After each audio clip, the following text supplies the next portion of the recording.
This is DJI Spark, and in today's video I will quickly show how you can change and customize the additional button controls on this drone.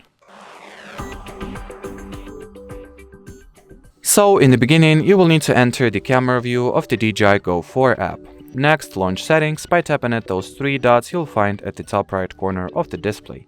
Next, select the remote controller category of settings, then scroll down, and here you'll find the FN button mapping as well as the C button mapping that you'll find right over here.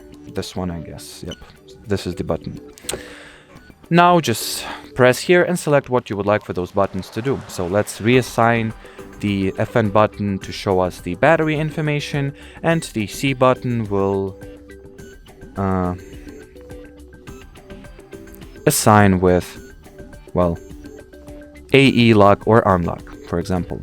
Now let's check it out. So FN button indeed opens the battery information, and the C button locks the automatic exposure as I've assigned or as I've configured it. So that's how you change the button mapping on this drone, or rather on the remote controller of this drone. So should you have any further questions, leave them in the comment section below. But as for now, thanks for watching and bye bye.